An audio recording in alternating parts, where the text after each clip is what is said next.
up, y'all? Oh, literally lashes changed my whole face. Like, baby, I will wear the same thing with some lashes and it's like, oh, she tried. Anyways, this is the fit because I am going to go boxing and I'm gonna record. Okay, we're gonna record some boxing content, pretty girl.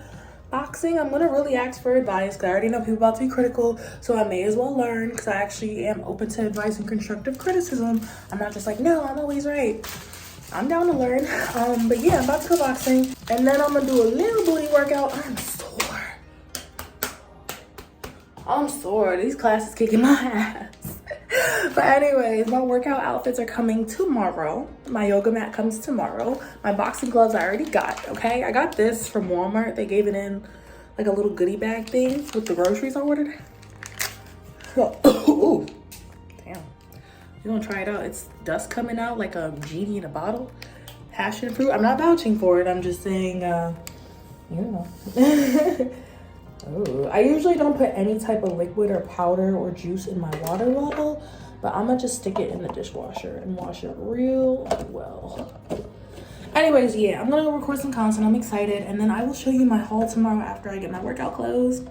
I do feel better. I'm only wearing lashes to record. I'll admit it, I am, but you know. And also I wanted to say, I feel like we should dispel the notion that you need a niche or you have to specialize in something if you want to do content creation, because I just do whatever I want. People be like, master of one, or else you'll be a master of none if you're a jack of all trades, all that stuff. No, I'm gonna just do whatever and I'm gonna do everything.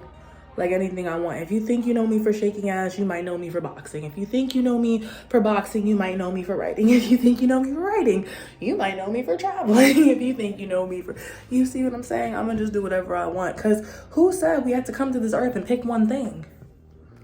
You had the whole dang on earth and you chose to only pick one thing. If that didn't make you happy, if it makes you happy, go ahead, frolic away, you know, do your thing. It's all about happiness at the end of the day, mental health.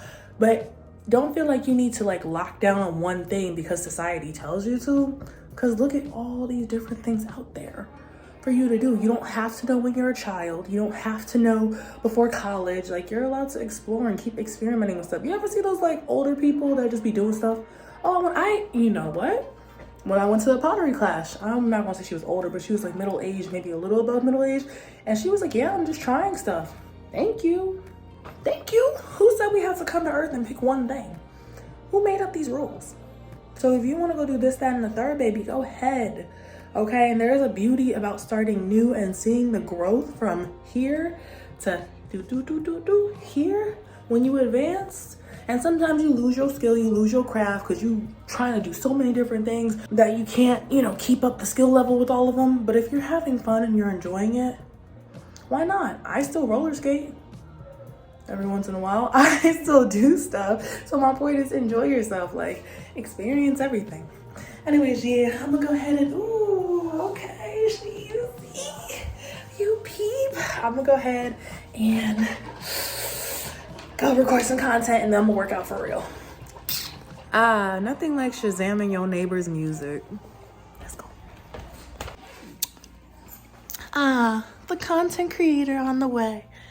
Y'all, when I tell you that boxing has been the ultimate outlet for me. So for me, I don't consider myself a person who has a temper, who gets angry easily. I do have a lot of emotions that I sometimes just need to put somewhere. I don't want to put them on other people. I had to learn and condition myself out of that. I don't want to put them on myself too, because then you sit there and then you stew in your own sadness or whatever you might be feeling. So that being said, I'm so happy I got into boxing. It was just a random thing that piqued my interest, as most things are that I be doing.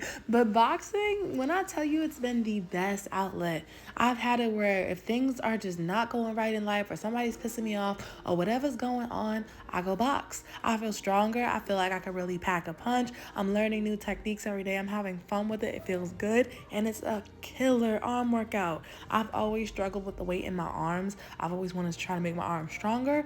This, oh baby, your girl is getting it. I enjoy boxing so much. I'm so glad I picked it up. I do take classes. I take boxing and kickboxing classes, and I practice in my gym as well, or wherever there is a boxing bag. Boxing gloves were about like $35, I think. There were different brands. I decided to go with this one. They've been pretty decent for me so far, so I'm really grateful. I got a 16 ounce, I believe, and that's like the sizes. I have very large hands, so 16 ounces a size for me. But yeah, y'all, this has been like, it's a vibe. I love it a lot. I feel like I could just put my music in and just go for it, and this has been one of my better outlets for sure. I love trying new things anyways. Like I said, I don't consider myself a very emotionally explosive person, but I do emotionally react. So being able to put all of that energy into a physical outlet such as boxing and doing no harm to anybody, not that I want to, this doesn't mean I'm a fighter and I'm trying to just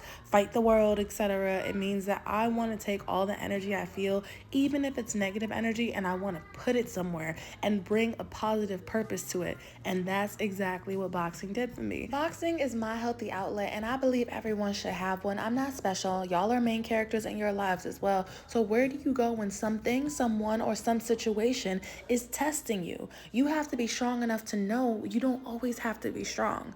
That's exactly what I mean by that. This is how I let out all those emotions. It's been part of my fitness journey. I feel so good. Your girl's going to the gym. She boxing. She doing yoga. Like, I'm trying new things. This is one of those like boards, and you have to try to put the peg in it and then lift yourself up. But my point is, I feel good and I feel strong and I'm proud of myself. Can we zoom in on this? Good morning, y'all. What's up? My body is like screaming from my boxing workouts I've been doing. I am tired in general, just mentally, emotionally, psychologically, all that stuff. So I'm about to prop y'all up so I can talk to y'all real quick. I had a good night last night. I did 2 shows. I was up late. Usually I try not to discuss situations while I'm still in it, but I think I started discussing the situation with my roommate because I felt like it was going to keep getting worse, and it did. And I just wanted to document so I don't forgive and forget and whatever. Because I'm so tired of living with men who feel entitled. With my old roommate, who I knew since high school, which was platonic, because I wasn't fucking him. My bad, y'all, my alarm went off. Even though I was paying all my bills and minding my business, because I wasn't fucking him, he switched up. He got nasty, both in the household and with me. Like, he got dirty. At one point, I couldn't even cook on the stove because all his trash was on the stove. And he would spend all day on the game. And he would be talking shit about sex workers. It got so bad. Anyways, now I moved in with my ex. I got 1 more month left. And I have friends noticing it took a toll on me. Like, this type of stress, life is already hard enough as it is. And clearly that stuff ages you. And he already be calling me old, even though he's 2 years younger than me. But like, this type of stuff ages you. Having somebody stress you even more, it's not healthy. It's not gonna make you happy. Like, and the entitlement and the manipulation and gaslighting and psychological warfare is insane. I had the biggest smile when I first moved into my first apartment with my boyfriend, and now I'm leaving this apartment. This is now my ex, and I'm done. Basically, I started picking him up occasionally when the weather was bad. Like, he was out there walking in the dark in the rain. So I told him, I was like, I'm interrupting my vital work hours. So I was like, either I stay up late doing my work, and you have to respect that. It's like me working night shift. Like, people think because I work at home, I'm not working, and that's blowing me. Anyways, I was like, either I'm sleeping in because I was up working late, or I'm getting up early to work. He's like, you work at home, why can't you just give me a ride? You can't take 15 minutes out your day to give you a ride. I don't have to give you a ride. Like, at this point, it got to the point where it's harassment. It's like, you're here, you're in the room next to me, and your car is out there. Why aren't you giving me a ride? You work from home. I work from home because I keep myself on a schedule. I'm not obligated to give you a ride. So I told him, I hate to have to keep talking about this, but like, I'm in it right now. So it's messing up my flow, but I'm moving accordingly. I want to tell y'all the positives, okay? First off, I'm gonna let you know that people will try to save money on you. I did it to my own parents. I think we've all done it to our parents. And then I realized I need to be sending them money because it's a hard world out here. But when you love people or they love you, you will sometimes try to exploit. Okay, well, if you don't mind. So as somebody who, this is my ex, he had this like, oh, she got a soft spot for me. And I don't know, I'm so mad at myself. You ever look back on the disrespect and be like, what the fuck were you doing?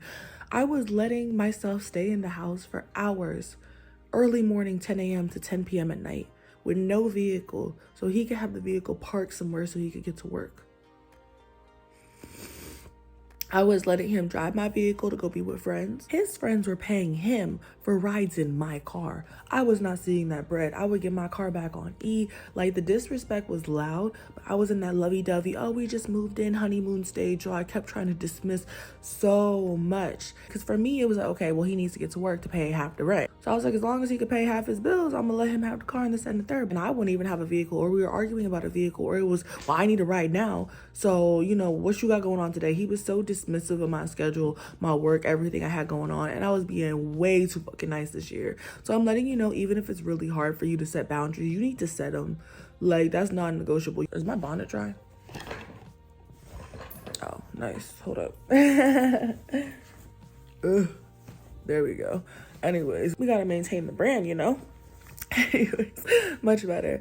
So even if it's really hard, you have to set them, because if you don't, it's going to get worse and people are going to feel like they could keep violating your, you know, boundary or stepping over that line or blurring that line. Environments, people, and situations change, myself included. I was putting my foot down before, but clearly I have to plan it more firmly so I don't get pushed over, because I am no longer inconveniencing myself or making unnecessary sacrifices in my life to tend to the needs of others.